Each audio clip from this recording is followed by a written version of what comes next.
Foreigners in New Japan Pro Wrestling have been a big part of their recent success. In 2016, we saw the rise of Kenny Omega into the main event scene, having become the first ever Gaijin to win the G1 Climax in its 25-year history. We also saw a record-setting 21 Gaijin wrestlers on the January 4th Tokyo Dome to show Wrestle Kingdom 11, and I wanted to take a look at the origins of the Gaijin wrestler and why they are such an important part of the origins of Japanese pro wrestling as a whole. To do that, we have to go way back. We're talking about the year 1951.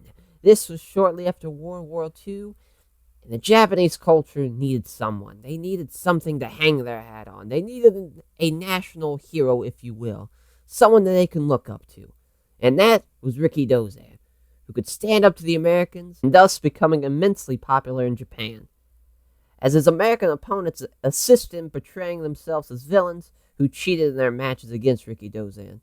However, though Rikidozan would go on to take on wrestlers such as Bobby Burns, Lou Thesz, and so on and so forth as the Japanese hero.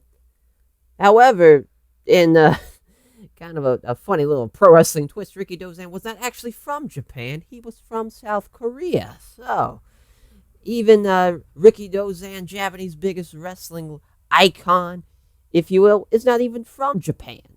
Rikidozan also trained professional wrestling students, which would include Antonio Inoki and Giant Baba. Rikidozan has definitely earned the title Father of Puro, as even to this day, in games such as Virtual Pro Wrestling 64 and 5 Pro Wrestling Returns, he is still used in licenses and video games. Rikidozan being the face of Japanese pro wrestling at this time, in the 1950s and the 1960s, Rikidozan helped solidify foreign talent as well, obviously, with this role being the face of Japan and being the national hero. It's only obvious that you would have foreign invaders trying to take on the national hero, and they would try and they would fail. And it was perfect storytelling. It was simple, but it was obviously effective because the television numbers at the time in the 50s and the 60s, when the way they would record numbers for television, it's just how many percentage of people who owned televisions at that time tuned in.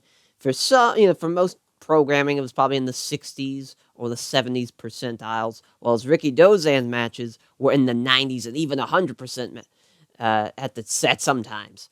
And it's just pretty incredible that the Japanese culture got behind Rikidozan like they did.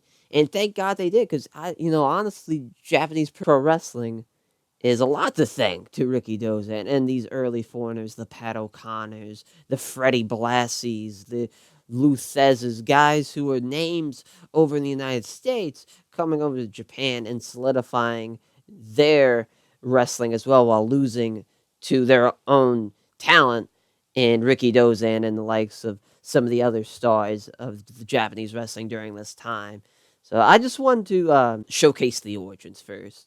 As I wanted to do a 4-part series with this, just because I thought about doing it in one whole video, and I figured that would be way too long. That would probably be like a 30-minute, 40-minute video. And it's just way too long. So I figured break it up into parts, and this was part 1 of the wrestling origins of the Gaijins in Japanese pro wrestling.